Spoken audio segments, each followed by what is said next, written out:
Բարի երեկո։ Այսօր շատ հետաքրքիր եթեր ենք ունենալու եւ երևի հազվադեպ է լինում, որ ես անդրադառնում եմ իմ նկատմամբ որոշակի ճնշումներին։ Բնականաբար ես չեմ ճնշվում, որտեվ կոռուպցիայի դեմ պայքարելուց հասկանում ես, որ լինելու է լուրջ դիմակայություն, որտեվ մասնավորապես մեր երկրում դատաիրավական համակարգում կոռուպցիան մետաստազներ է տվել։ Խոսելու ենք երկու դատավորներից, Նաիրա Ավետիսյան եւ Կարեն Համբարձումյան։ Կարծում եմ այսօրվա եթերը պարոն Համբարձումյանը լինելով ջենտլմեն ասել է ladies first, Նաիրա Ավետիսյանին է նվիրված։ Սա առաջին մասն է, երկրորդ մասը հաջորդիվ վաղը կլինի Կարեն Համբարձումյանի վերաբերյալ։ Ինչի վերաբերյալ է եթերը։ Ուրեմն անկախ այն հանգամանքից, որ Հայաստանը դիտարկվում է կամ հայտարարվում է որպես ժողովրդավարության բաստիոն, այստեղ դատաիրավական համակարգը բացարձակապես չի գործում, այսինքն այն սկզբունքը, որ ասել է Նիկոլ Փաշինյանը, որ տերովին տերն է տարել, այդ սկզբունքը չի լինելու, առ այսօր այդ սկզբունքը գործում են բարեկամ ծանոթ կապերը։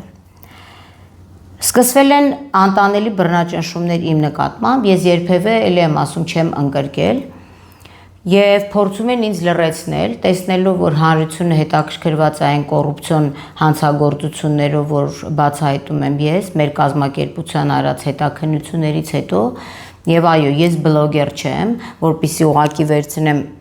հեռախոսը եւ խոսեմ ամենայն հարգանքով բլոգերների նկատմամբ, ես իրավապաշտպան եմ եւ ներկայացնում եմ այսբերգի գագաթը, այսինքն այն ամբողջ հետաքննությունը, որ կատարվում է մեր կազմակերպության կողմից, ի վերջո շատ կրճատ ներկայացվում է հանրությանը, որովհետեւ հանրությունը իրավունք ունի եւ պետք է ճանաչի ստահակներին դեմքով, բոլոր կոռումպացված պաշտոնատար անձանց եւ նրանց հովանավորյալներին եւս դեմքով։ Տեսնելով, որ իմ տուն մտնելով, իմ մեքենան վնասելով, սպառնալիքներ հնչեցնելով, այդ փողոցի մակարդակի գործողություններով չեն կարողանում լրացնել, սկսվել է մի գործընթաց, որ փորձում են ինձ լրացնել դատարանների միջոցով, ակնհայտ անհիմն քրեական վարույթներ նախաձեռնելու, որի մասին ես խոսելու եմ, որտեվ իմ համար կարևոր է իմ կապը իմ հետևորդների հետ, իրենք ինձ չեն հետաքրքրում, որտեվ ում վերաբերալ ասել եմ դատվելու է, եթե ես ասում եմ այս մարդը դատվելու է, դա պետք չի որպես սպառնալիք ընդունել, դա գնահատողական, գնահատական է, բայց բաներ կա, որ հստակ է։ Հիմա գնացինք առաջ եւ տեսնենք արդյոք իմ ասածները չի համապատասխանում իրականությանը։ Այն անձիկ, ում վերաբերյալ մենք բարձրաձայնում ենք իրենց թալանի մասին, իրենց հանցագործությունների մասին, վազում են իրենց պապա-մամաների մոտ, որոնք կան նաև դատարաններում, Նիկոլ Փաշինյան, դուք ասում եք, ես հիմա հստակ օրինակներ եմ բերում, գնում են այնտեղ, գնում են իրանց պապա-մամաների մոտ, ովքեր կան քննչական կոմիտեում, ովքեր կան հակակոռուպցիոն կոմիտեում եւ մասնավորապես դատախազությունում։ Ունեն այդ մարդիկ հովանավորներ, գնում են այնտեղ եւ իրար հետ մտածում են, թե ոնց փակեն իմ բերանը։ Ամբողջ խնդիրը գիտեք ինչ է։ Ես իմ համար չեմ պայքարում։ Ես պայքարում եմ պետության համար, պարգևավճար ստանում են իրավապահ համակարգի ղեկավարները եւ դատավորները։ Այսինքն իմ պայքարը կոռուպցիայի դեմ իրավապահ համակարգի քիմքին հաճո չի, որտեվ ասում են դու նստի տեղդ, մի բարձրաձայնի, մենք կամաց ծածկա դմփոց կանենք, կսվաղենք, ասֆալտ կանենք, կգնա, չի լինելու։ Ուզում եք 5670 հատ քրեական վարույթ նախաձեռնեք, 10400 հատ էլ քաղ հայցեր, բացարձակապես։ Այսօրվա դրությամբ ունեմ երկու քաղ հայց նույն սուբյեկտի կողմից, հիմա կկարդանք Դատալեքսից, 18 միլիոն դրամ, ես չգիտեմ այս գումարները որտեղից են իրենք որոշում, որովհետև Հայաստանի Հանրապետության ցանկացած քաղաքացի 18 միլիոն, 10 միլիոն, 50 միլիոն, 5 միլիոն դրամ վճարելու համար պետք է առնվազն գողություն անի կամ տու այն ինչ որ իրանք են անում, գողության նույն 3 տառանոցը։ Ես հիմա կարդալու եմ որոշակի եւ ինֆորմացիա եմ տալու եւ գիտեք ինչն է հետաքրքիր։ Այսօրվա դրությամբ երկու քաղաքացիները իմ դեմ, չգիտես ոնց, այդ ռոբոտի միջոցով ռոբոտը գիտի։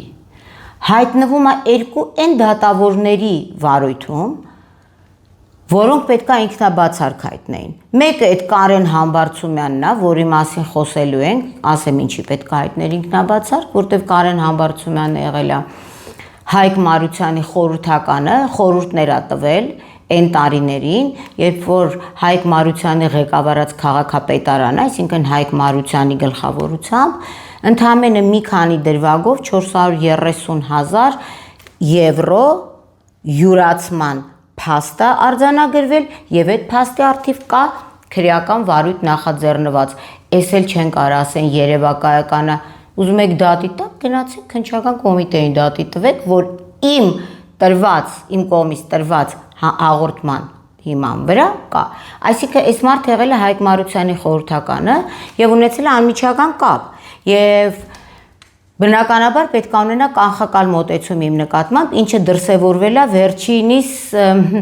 ակնհայտ անհասկանալի դատական ակտով, որը դեմ է Եվրոպական դատարանի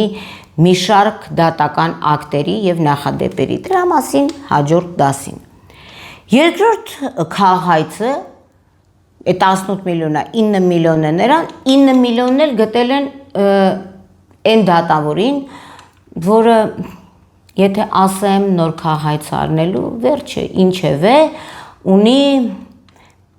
չգիտեմ ինչա մնացել ինձանից։ Չգիտեմ։ Սա այն դատավորն է, որի հետ առնվազն մի քանի դրվագներով վերջինս պարտավոր էր ինքնաբացարկ հայտնել, բայց այս մարդը ինքնաբացարկ չի հայտնում, մենք հեսա անցնելու ենք այլ գործերի, որտեղ եւս ինքը անաչառ չէր կարող լինել եւ չի հանձնել ինքնաբացարկ։ Եվ հետաքրքիր է թե ոնց է ստացվում, որ այդ երկու հայցադիմումն էլ մակագրվում է զուտ այդ երկու դատավորներին։ Մենք լիքը ունենք արդար դատավորներ, որոնց հետ որևէ կոնֆլիկտ չի եղել։ Հիմա անդրադառնամ Նաիրա Ավետիսյանին, հետագայում կբարձրաձայնեմ, որ տեսնեք, որ սա ոչ վիրավորանք է, ոչ էլ զրպարտություն։ Նաիրա Ավետիսյանի հետ ճանաչել եմ Նաիրա Ավետիսյանին, երբ հակակոռուպցիոն դատարան էր ուզում մխրճվեր վերջինս որպես դատավոր, եւ բարեվարկության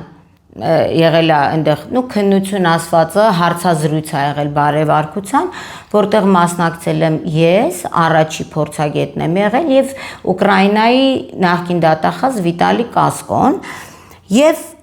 բացասական կարծիք եմ տվել Նաիրա Ավետիսյանի վերաբերյալ եւ վերջինս չի էլ անցել դատավոր, որից այ չգիտեմ ինքը ինչա մնացել ինձանից։ Սա մեկ։ Երկրորդը մենք ունեցել ենք հայց, որտեղ մենք մոնիտորինգ ենք իրականացրել եւ մեր կազմակերպության հետ համագործակցող փաստաբանն է եղել շահերի ներկայացուցիչ, վերաբերվել է Women Hamlet Դավթյանի, որը պատերազմի ժամանակ, Արցախյան պատերազմի ժամանակ վաճառել էր իր բնակարանը, այդ տարիքով պատկառել է անձնավորությունը, եթե չսա է գործը, եթե չեմ սխալում $57,000 համարժեք դրամով եւ փոխանցել էր Արցախ պատերազմի համար, հետագայում տեղեկացել ենք, որ այդ գումարը չի նպատակային օգտագործվել եւ այս հայցը եւ այդ գումարը բնականաբար պետքա հետ գար, որովհետեւ ոչ թե Արցախում էր օգտագործվել նպատակային դաշտում ինչ որ գրած էր, ինչի համար որ մարդը իր բնակարանը վաճառել է, բայց Նաիրա Ավետիսյանը որոշեց, որ չէ, ճիշտ է, պետքա դա կառավարությունը ծախսի։ Եվ երրորդը ես հիմա մանրակրկիտ կանդրադառնամ, անցյալ տարի ապրիլ ամսին խոսել ենք Նաիրա Ավետիսյանի առերևույթ կոռուպցիոն ռիսկերի վերաբերյալ, դա հեսա կմանրամասնեմ, այսինքն մեկ դրամով բնակարան առնել, մեկ դրամով, մեկ, Կոտայքում չէ, Սիսիանում չէ, չգիտեմ, Կիրանցում չէ, Կոմիտաս փողոցի վրա երկու դեպքով մի դրամով բնակարան էր առել, փաստորեն այս դատավորը տենց հնարավորություններ ուներ առաջի գծում, որից հետո հաղորդում ենք ներկայացրել հանցագործության մասին ակնհայտ կոռուպցիոն ռիսկերի վերաբերյալ եւ այլ բաներ կա, որը կներկայացնեմ, որից հետո շատ հետաքրքիր ձևով իմ տված հաղորդումը մերժվել է բնականաբար, որովհետև եղել է հակակոռուպցիոն կոմիտեում, այդ ժամանակ վերջինիս Նայրա Ավետիսյանի ամուսինը քննչական կոմիտեի նախագահի խորհրդականն է եղել, դե իմ ասում եք կոռուպցիա չկա, այս կապերը կոռուպցիա չի։ Եվ բնականաբար մերժվել է եւ հաստատվել է բոլորիս քաչ հայտնի Փանոսյանի կողմից Տիկին Վարդապետյան, Փանոսյանը սղացրել է այդ մի դրամով տունը։ Տիկին Վարդապետյան, դուք ունեք բնակարան նույն Կոմիտաս տարածքում, բայց առաջի գծի վրա չի, դուք մի դրամով եք առել ձեր բնակարանը։ Վստահ եմ, որ ոչ։ Փանոսյանը եւ իր հեսա կտեսնեք էկրանի վրա գեղեցիկ հագնված, շատ հագնված տաք շորերով Մանե Սաֆարյանը դատախազ է էլի սա։ Ինչն են հաստատել։ Ասել են, որ այո, Հայաստանում շուկայական գները 1 դրամ են, բա մի 100 դրամ փող ունեմ ես, 100 հատ գույք առնեմ, այս դուք հասկանում եք ժողովուրդ սրանք ոնց են մեզ ձեռ առնում, եւ ուզում են իմ բերանը փակել, որ ես սրա մասին հանգարց ձեր հետ չխոսամ, բայց не тут-то было։ Ես 6 ամսականից խոսում եմ։ Ու ինչքան ուզեմ, իմ ծնողները չեն կարացել իմ բերանը փակեն, սրանք ով են որ։ Եվ դուք պատկերացնում եք, այս Նայրա Ավետիսյանը հաղորդում է տալիս հանցագործության մասին, այն որ ասում է սելը ճռռալու տեղը սել որն է ճռռում, ապրիլի 8-ին ես ներկայացնում եմ եւ հեսա դուք կտեսնեք դա եթերում, թե ինչ եմ ներկայացրել, թե որտեղ է ինքը բնակարան առել Հարսանյաց սրահ մի դրամով Կոմիտաս փողոցի վրա եւ մի հատ էլ կարծեմ Վաղարշյան փողոցի վրա եղել մի դրամով առած բնակարան իր ամուսնու այդ քննչական կոմիտեի նախագահի տեղակալի հետ համատեղ գույք մի դրամով։ Ես դա ներկայացրել եմ, որպեսզի չկրկնվեմ, հիմա կարող եք դուք դա մի պահ ունկնդրել։ Սա այն դատավորն է, որ Երևան քաղաքում մի դրամով, 2 անգամ մի դրամով տարածք առնում։ Ես հիմա խնդրեմ, որ ցույց տանք այդ տարածքը, սա վերջն է։ Սենց բան գոյություն ու հանկարծ որևէ մեկը չասի, որ դա տեխնիկական վրիպակ է, որտեղ այդ դեպքում ստիպված կլինեմ հրապարակել այն, ինչը չեմ հրապարակում այսօր։ Տիկին Նայրա Ավետիսյան, դուք լավ հիշում եք։ Դա տեխնիկական վրիպակ չի, դուք կարող գնաք ուրիշ մարդկանց խաբեք։ Դա բացարձակ տեխնիկական վրիպակ չէ, որտեղ դուք դրա բացատրությունը տվել եք, որ դա ցեզ նվիրել է համատիրությունը, այդ համատիրությունը մի օր չտեսանք մեկին Կոմիտասի վրա գեղեցկության կենտրոն նվիրի, որից հետո այս տիկինը որոշել է հաղորդում տալ հանցագործության մասին եւ մի անգամից մեր քննչական կոմիտեն պատկերացնում եք ինչ լուրջ է աշխատում, նախաձեռնում է քրեական վարույթ 3 հոդվածով ին վերաբերյալ անցյալ տարի ապրիլին թե հունիսին չեմ էլ հիշում անհետաքրքիր է։ Այսինքն փոխանակ կոռումպացված դատավորին մի մարդու, որ արդարադատություն պետք է իրականացնի, կանչեն պատասխանատվության, հարցնեն փորձի փոխանակում անեն, լիքը դատավորներ կա տուն չունեն։ Փորձի փոխանակում անեն, իրանք էլ մի դրամով տուն առնեն։ Ինչ կլինի որ։ Այսինքն փոխանակ դա անեն, որոշում են Մարինա Պողոսյանին հիմա էլ քրեական վարույթ նախաձեռնելով լրացնեն,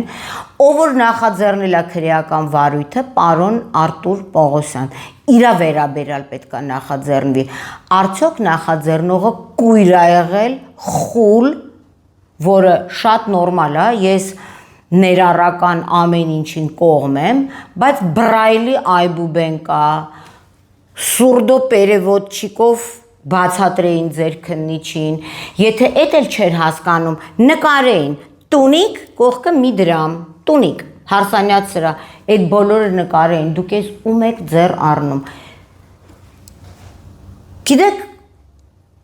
Նայրա Ավետիսյանին ես եմ աշխատավարձ տալիս, որպես հարկատու, որպեսզի լինի դատավոր, ոչ թե գնա հաղորդումներ տա, լավ արել։ Հայկական լավ ասացված կա սրած բզի մասին։ Քննիչին ես եմ տալիս աշխատավարձ, ես ասվածս ոչ մենակ ես, այլ հարկատուներով, որ աշխատի,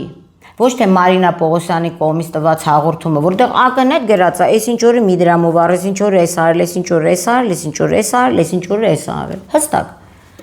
Դա անտեսվում է եւ քրեական վարույթ է նախաձեռնվում։ Հիմա նայեք, ՀՀ քրեական օրենսգրքի 3 հոդվածներով։ Նաիրա Ավետիսյան, ուշադիր լսի եւ վերջում ներկայացնելու եմ այն քաղաքայցը, որը դու վարույթ ես ընդունել։ Լսեք։ Հոդված 204 անձնական կամ ընտանեկան կյանքի գաղտնիությունը խախտելը։ Այսինքն ես խոսել եմ Նաիրա Ավետիսյանի սեռական պատկանելության, իրենց սեռական ընտանեկան կյանքի, իր տղայի կամ աղջկա սեռական ընկերների, հա, ինչ որ տենց ընտանիք եմ մտել, խոհանոցային խոսակցություն եմ բերել, ոչ, արել եմ այն, պարոն Նահապետյան, որ դուք պետք է անեք, արել եմ այն, պարոն Պողոսյան, որ դուք պետք է անեք, եւ տիկին Վարդապետյան, ձեզ մոտ աշխատող Փանոսյան ու այն տակ հագնված, որ տեսակ, հիմա նորից նայեք, Մանե Սաֆարյանն է, որ խեղդվում է շոքից, այնքան շատ է հագած, դատախազ էլի։ Դուք պետք է անեիք։ Փաստորեն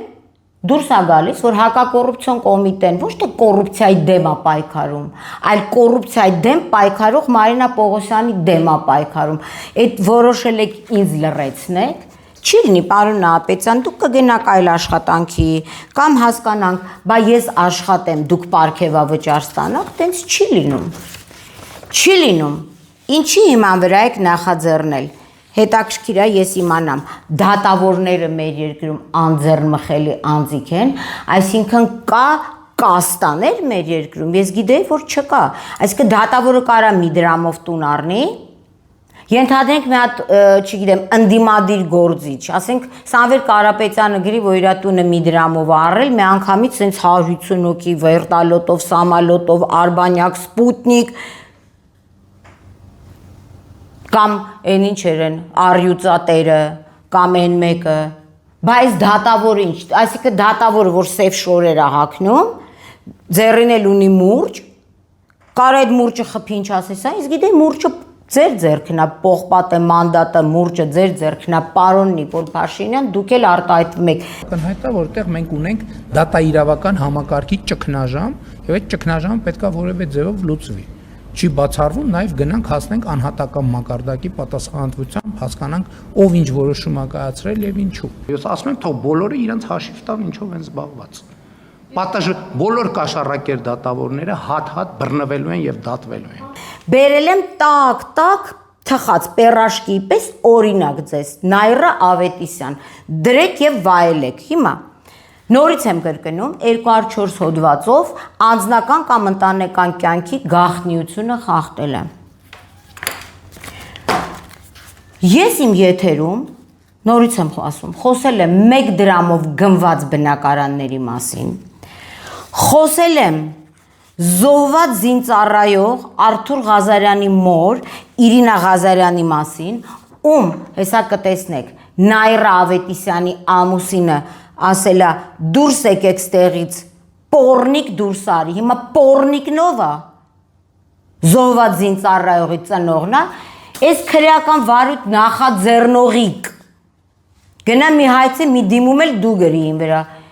այս որ սրա մասին բարձրաձայնել եմ, սա անձնական գաղտնիք եմ բարձրաձայնել, ամբողջ ինտերնետը հեղեղված է եղել, թե Նաիրա Ավետիսյանի զինդատախազ ամուսինը ոնց է զոհվածի ծնողին ասում դուրս արի պորնիկ բառը քո համար ընդունել է Նաիրա Ավետիսյան, բա ամուսնու տաներ դատի տայր, իրա քաղաքացին է դներ դու քննեիր, ասել պորնիկ բառի համար յուրա դու պետք է մուծես 18 միլիոն դրամ, այս տերովին տերն է տարել անտերին էլ գելը, հա? Էսով եք դուք, իրավապահ համակարգ, սա ինչ իրավունք ունի դատավոր լինի, երբ որ իր ամուսինը նման խոսքեր ասում, ու ինք ասում է այդ խոսքերը նորմալ է, ես ասում եմ մի դրամով 2 բնակարանա գնել, ասում է դա իմ կյանքի անձնական, ինչն է, հատ կարդամ էլի, անձնական կամ ընտանեկան կյանքից գաղտնիքն է, ես ձեր որ գաղտնիքն եմ խախտել, ամուսնուտ, բառապաշարը որպես ռազմական որպես զին դատախազ, թե քո մի դրամով տուն առնելը, թե այն որ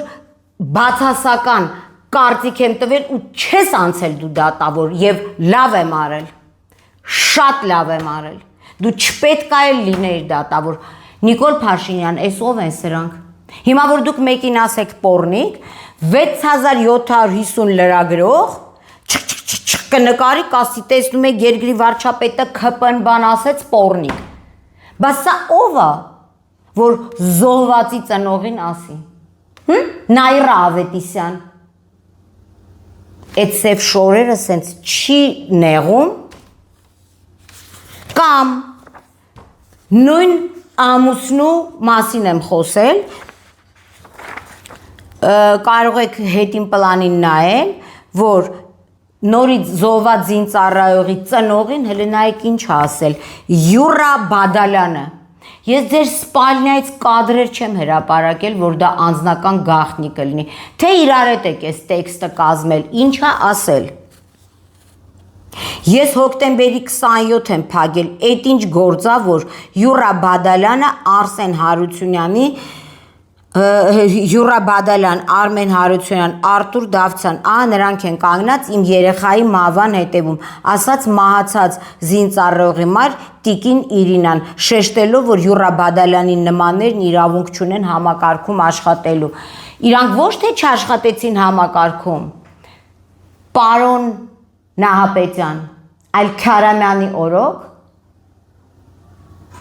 դառնում է քննչական կոմիտեի նախագահի խորհրդական, ինչ խորհուրդ է տվել, որ 5000 երեխա է մահացել, նրանց ծնողներին Յուրա Բադալյանները անվանեն այդ բառով, հա։ Սա ընտանեկան կյանքի որ մասը ես պահանջում եմ այն քննիչը ապի հիմնավորի, թե ոնց է վարույթ նախաձեռնել, ուղղակի հետաքրքիր է։ Հրապարակել եմ նաև մի շատ ուշագրավ փաստ, որին պետք է երևի թե անդրադառնար բարձրագույն դատական խորհուրդը, որը եղել է տպագրված 2021 թվականի ապրիլին, եւ ինչ է այստեղ նշվում։ Երևան քաղաքի ընդհանուր իրավասության դատարանի դատավոր Նաիրա Ավետիսյանը 2019 թվականին 38 միլիոն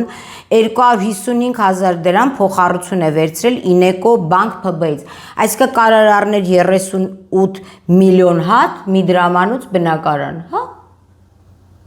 Ես չգիտեմ, չէ, ավել։ Ամեն միլիոնին մի բնակարան չէ, մի դրամին է մի բնակարան, իմ մաթեմատիկական ունակությունները, այդ այսինքն պետք է Երևանի փոքր կենտրոնը կամ մեծ կենտրոնը առներ։ Նայեք, փոխառություն է վերցրել Ինեկո բանկ ՓԲ-ից, որն էլ ամբողջությամբ հանձնվել է բնակարանների շինարարությունով զբաղվող Սիամս ՍՊ-ին, այլ կերպ ասած, դատավոր Ավետիսյանը հիպոթեկով բնակարան առել, են մի դրամները պրծավ, հանգցել ենք միլիոններ։ Ավետիսյանը Ինեկո բանկից 18 միլիոն 907 հազար դրամ վարկ է վերցրել 2020 թվին։ Վարկ վերցրել նորմալ է, բայց Դատալեքս տեղեկատվական պորտալի միջոցով պատահականության սկզբունքով ուսումնասիրել ենք դատավորի 2019 թվականի մայիս ամսվա դատական գործերը նշված ժամանակահատվածում դատավորի վարույթում է գտնվել 31 գործ, որոնցով հայցվորը եղել է Ինեկո բանկը եւ բոլոր գործերով հայցադիմումները բավարարվել են հօգուտ Ինեկո բանկի 31 հայցադիմում։ Սա իրանց խոհանոցային գաղտնիքներ, սրանով զբաղվեր ով Արտուր Նահապետյանը, ով Փանոսյանը, ով Մանե Սաֆարյանը։ Նկարները երեքի նայեք, իխնադը знать в лицо։ Այսինքն, սա կոռուպցիա չկա, մարդը Ինեկո բանկից վարկա վերցնում մի քանի դրվագով ու այդ ընթացքում, այսինքն ոչ թե վերցնում են նոր, Ինեկո բանկի հայցեր է բավարարում, ստեղ ինքնաբացարկի խնդիր չկա, ինձ թվում է Նաիրա Ավետիսյանը 71 հոդվածին ու լիքը նախադեպերի ծանոթ չի, վերջում ես որպես դասախոս Ձրի կներկայացնեմ անվճար դասընթաց Նայրա Ավետիսյանի համար, մյուս շաբաթ Կարեն Համբարձումյանին այլ նախադեպ էր։ Էս եմ բարձրաձայնել։ Բացի դրանից բարձրաձայնվել է մի հետաքրքիր փաստ։ Էս էլ այլ անձնական կյանք է սա դիտարկում, որ Նայրա Ավետիսյանը մինչև 2007 թվականի դեկտեմբերի 17-ը եղել է Golden Legs ՍՊ-ի տնօրենը, տնօրինել է ինքը եւ պատկացել է Իրան, բայց շատ հետաքրքիր է, որ Golden Legs ՍՊ-ում աշխատող տիկին իր մտերիմ Մանուշակ, հեսա կգտնենք, չգիտեմ ինչանը, փաստաբան, այսինքն իրա փաստաբանն է եղել։ Սա նույն տարին դառնում է դատավոր եւ քննում է այդ Golden Legs ՍՊ-ով, ում որ իրանք պաշտպանել են այդ գործը։ Հիմա ես ուզում եմ հասկանամ, ոնց կարող է սա լինի։ Այսինքն սամ դիժուրնի, սամ դնիվալնի, ահան, փաստաբան Մանուշակ Հակոբյանը 2007 թվականին գործունեություն է ծավալել Նայրա Ավետիսյանին պատկանող Golden Legs-ում։ Դրանից հետո կարդամ նայեք 2013 թվականին այն մարդում շահերը պաշտպանել է Golden Legs փաստաբան Մանուշակ Հակոբյանը, քննում է Նայրա Ավետիսյանը։ Մի հատ ինձ ասեք, եւ Golden Legs-ն էլ պատկանում է Նայրա Ավետիսյանի քրոջը, Նունե Ավետիսյանին։ Սա անձնական հիմա արդեն բաղնիկային գաղտնիքներ։ Կույր եք դուք։ Կույր։ Սրա որ մասնա 204 հոդվածը ուզում եմ իմանամ։ Այսինքն մարդը համ փաստաբանություն է անում, համ դատավորություն։ Ատիպերիա Նատաշա, սև շորերը հանում է գնում է դառնում է փաստաբան, հետո սև շորերը հագնում է չագուջը վերցնում, ասում է ես դատավոր եմ։ Նիկոլ Փաշինյան շատ մանգալ պետք չի։ Սա ցցուն օրինակ է, այդ որ դուք ասում եք նախկիններ կա։ Սա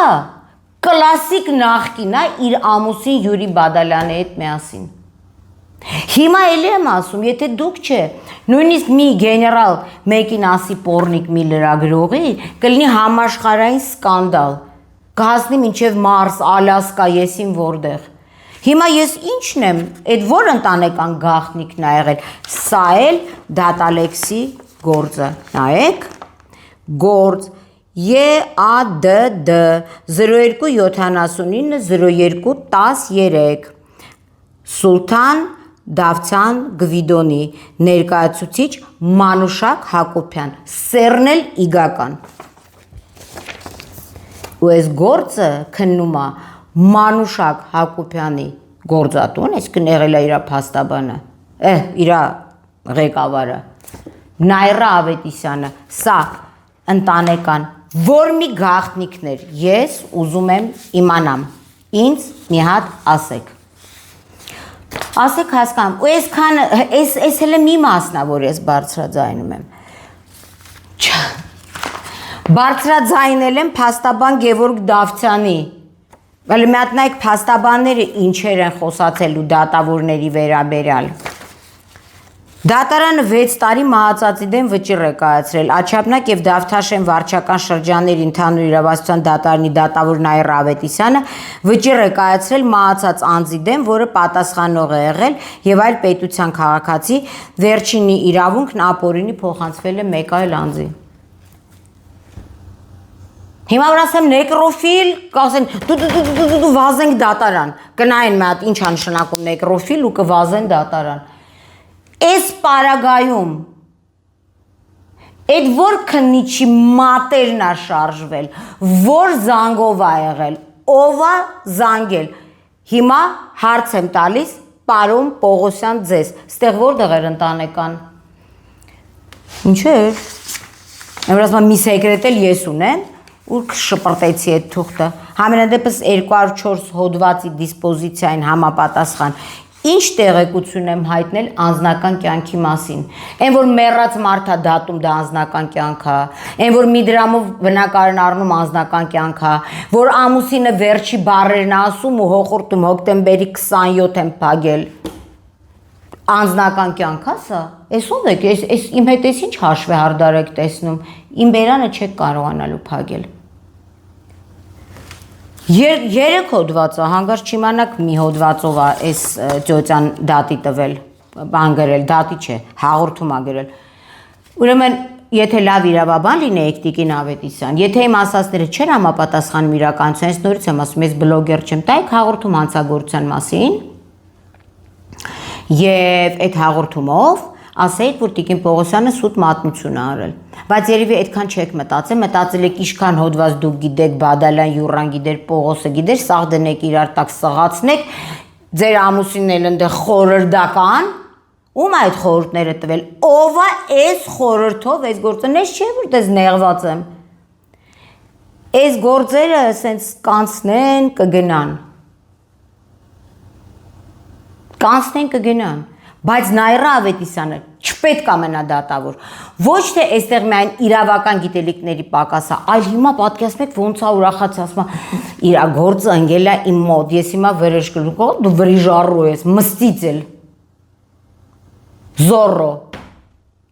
Դատավորը ոնց կարող է անաչար եւ կողմնակալ լինի։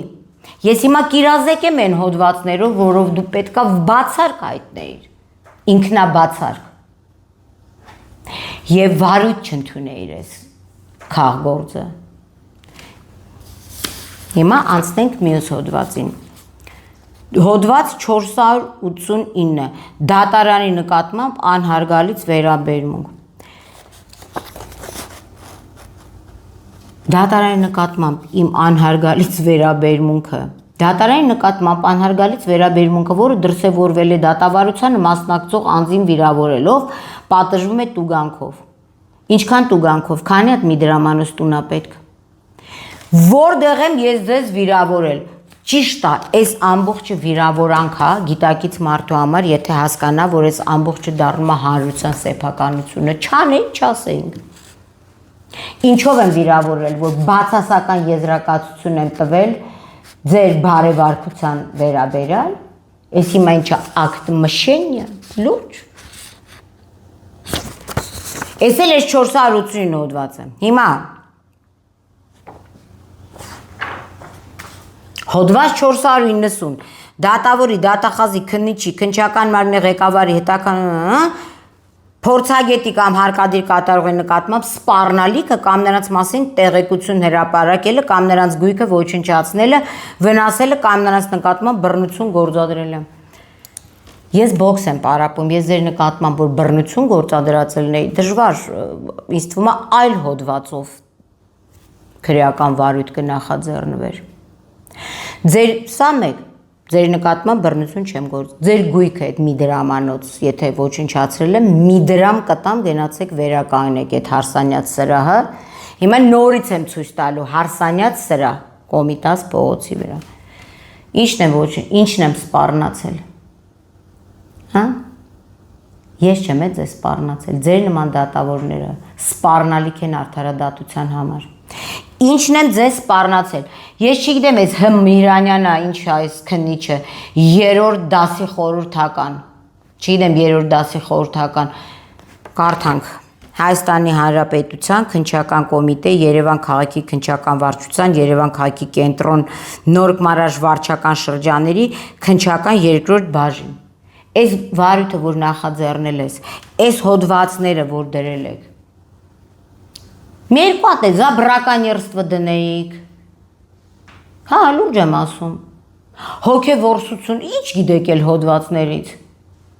Ասենք լիքը հոդվածներ կա։ Ես չեմ ամ, ասենք միջատներ տրորելու համար կա հոդված։ Ինչ հոդվածներ գիտեք։ Դաժան վերաբերմունք դնեիք։ Ինչ գիտեք դնեիք։ Այս հոդվածները ինչ կապ ունի այս տիկնոջ եւ այս իրա ամուսնու վերաբերյալ ակնհայտ փաստերը, որոնք տարիներ առաջ իսկ հրապարակված են եղել թերթերում, ծաղկակաղ արվել, Թե մտածում եք Տիկին Ավետիսյան մարդիկ թերթ չեն կարդում, Մարինա Պողոսյանը որ խոսած 100,000-ավոր դիտումներ ա եղել։ Այս ինձ եք փորձում լրացնեք։ Սա ակնհայտ ճնշում է իրավապաշտպանի նկատմամբ եւ այն պարագայում, երբ որ ես այո ձեր դեմ եմ պայքարում, ես պայքարում եմ զոհվածի ծնողին պոռնիկ ասողի դեմ, ես պայքարում եմ այ դրա ընտանիքի գործարքների դեմ, ես չեմ անձնավորում, պատվերով գործ հարուցողների դեմ, մի դրամով բնակարան առնողների դեմ, մենք Արցախից 120,000 հոգի մարդ ունենք բռնի տեղահանված, հիմա 120,000 դրամ տանք, 120 բնակարան կառնեն այդ մարդիկ,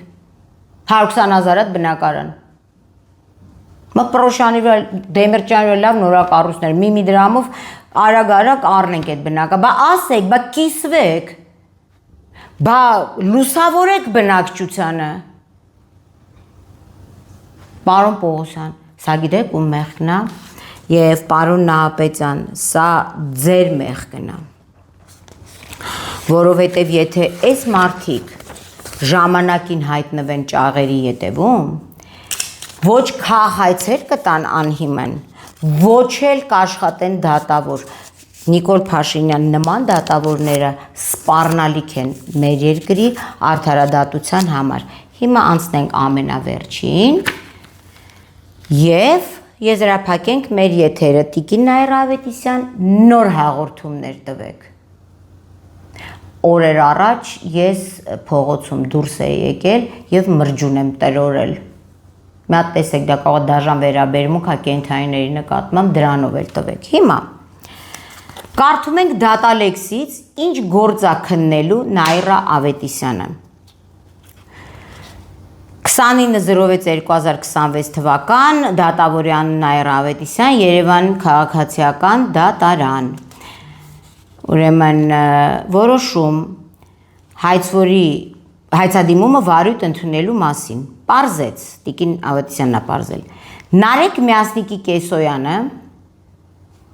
ներկայացուցիչ կողմից 26/06/2026 թվականին հայցադիմում է ներկայացրել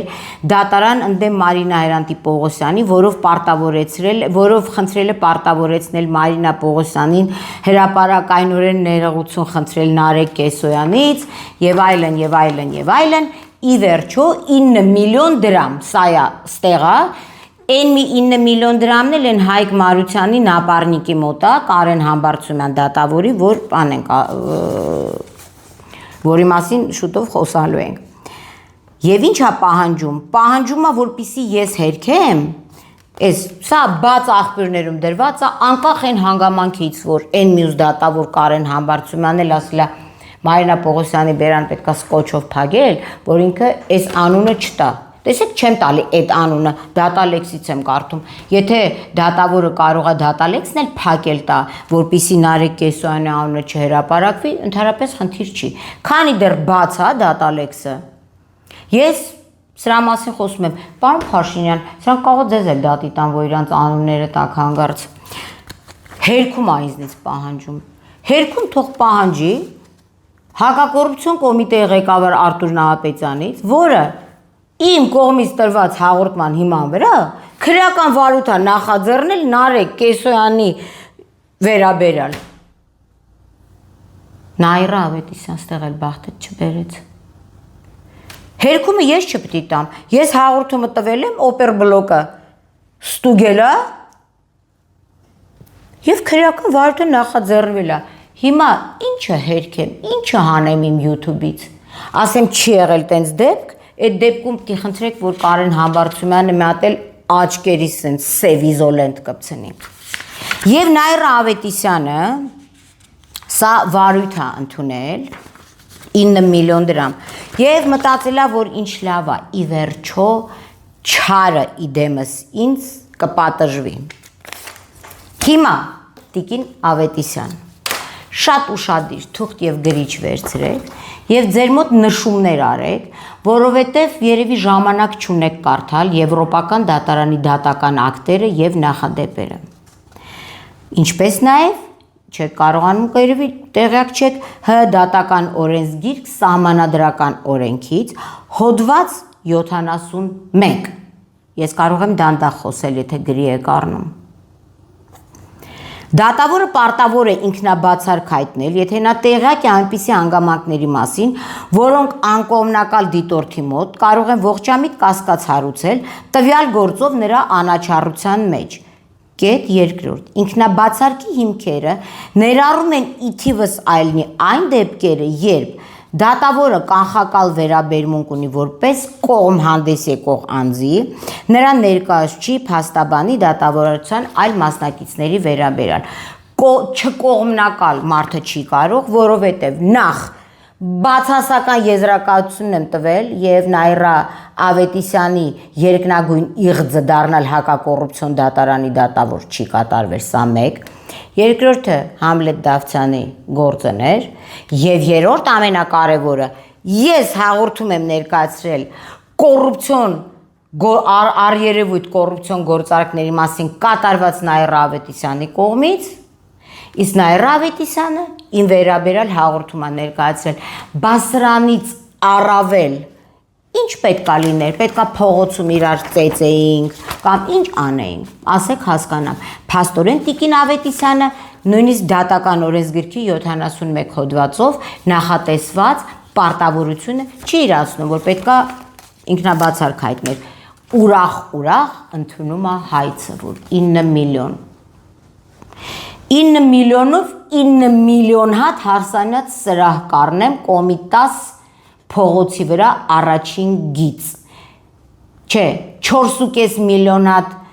հարսանյաց սրահ կառնեմ, 4.5 միլիոն հատ էլ Վաղարշանի վրա բնակարան կառնեմ։ Երկուսն է մի դրամա։ Եղավ։ Հիմա լսեք էլի բաներ։ Արդարադատությունը պետքա լինի անաչառ եւ անաչառ արդարադատությունը ոչ միայն դա պետքա իրականացվի դռների, այլև ինքը պետքա տեսանելի լինի։ Տիկին Ավետիսյան, կա Դոկտոր Քյուբեր V Belgium հանրահայտ սկզբունքը, որտեղ անգլերեն ասեմ, հետո հայերեն կթարգմանեմ։ Justice must not only be done, it must also be seen to be done, որը նշանակում է, որ միեդի դիրքորոշումն ասա Քյուբեր ընդդեմ Բելգիայի, վերցրա եւ կարդա։ Եվրոպական դատարանը գտավ, որ նույնիսկ եթե դատավորը անձնական կանխակալություն չունեցի, իսկ այս դեպքում բնականաբար ունեցել է, նրա կողմից նույն գործին մասնակցելը տարբեր դատավարական փուլերում կարող է ողջամիտ կասկածներ առաջացնել նրա անաչառության վերաբերյալ, ուստի արձանագրվեց կոնվենցիայի 6-րդ հոդվածի խախտում։ Ստեղ սալյուտներ, դուք խախտել եք կոնվենցիայի 6-րդ հոդվածը։ Ծափահարություններ։ Իմ կողմից, քանի որ հրապարակայնորեն բարձրաձայնվել է կոնկրետ այս դատավորի գործունեության հետ կապված կոռուպցիոն ռիսկերի վերաբերյալ հարցեր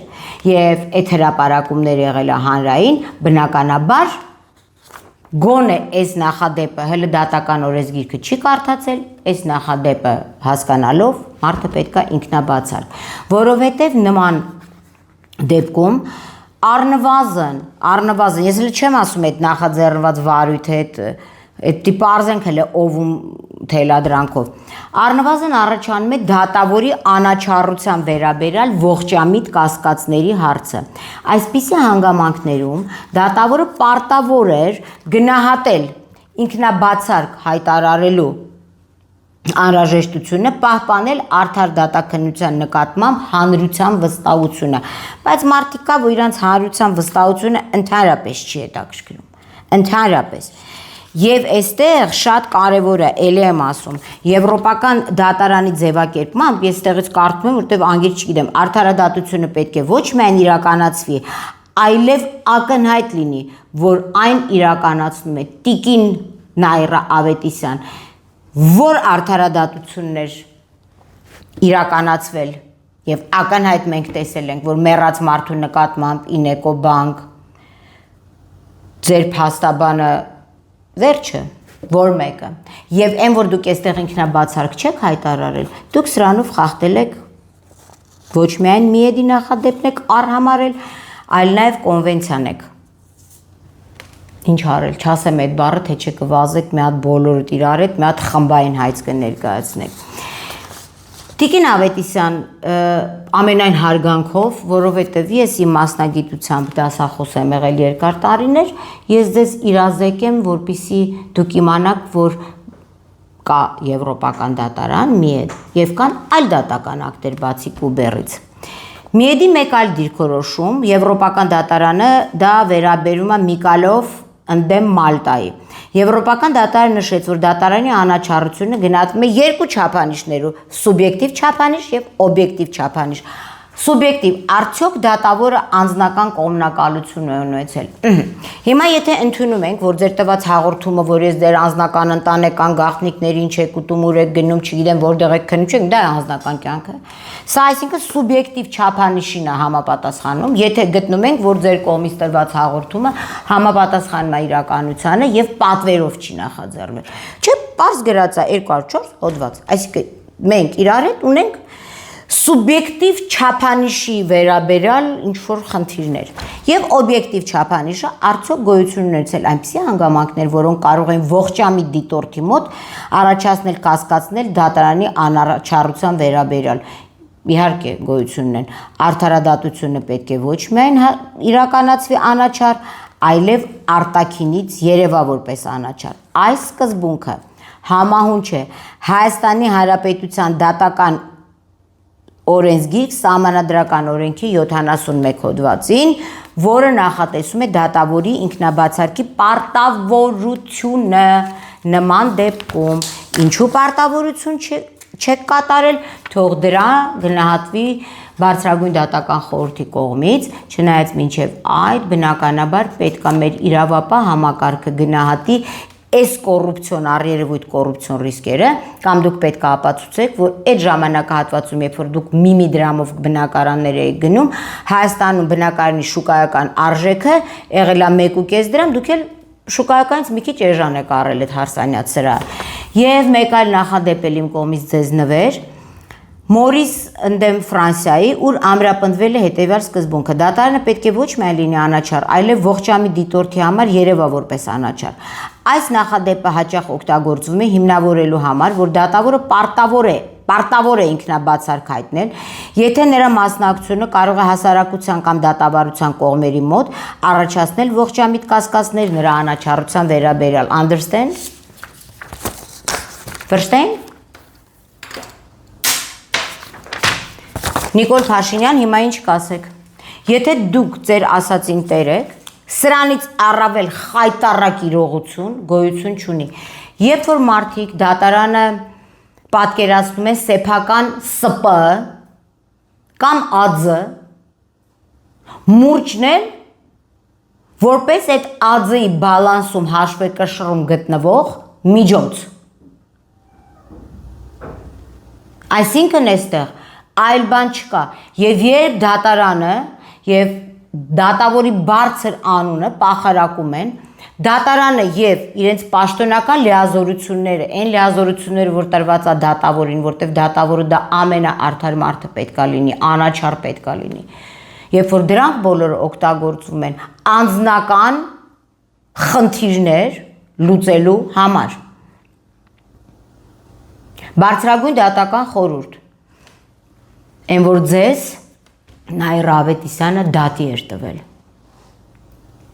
Լավ հաղորդում չի գրել ձեր վրա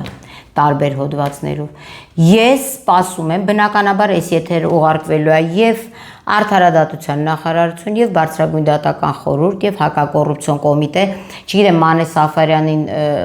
ոնց ուղարկենք երևի իրան էլ, Փանոսյանին կուղարկենք, ինքը Մանե Սաֆարյանի հետ տենց կկիսվեն, այդ ինֆորմացիայով տիկին գլխավոր դատախազ ձեզ, Արթուր Պողոսյան նաև ձեզ, ինչն է դրթել ձեզ անտեսել այն առերևույթ կոռուպցիոն ռիսկերը, որոնք եղել են Նաիրա Ավետիսյանի տնտեսական գործունեության մեջ, եւ ինչն է ձեզ դրթել ինձ լռեցնելու համար, նախաձեռնել ակնհայտ ապօրինի քրեական վարույթ, հոդվածներն ասեցի, իմ կողմից բարձրաձայնածը ցույց տվեցի։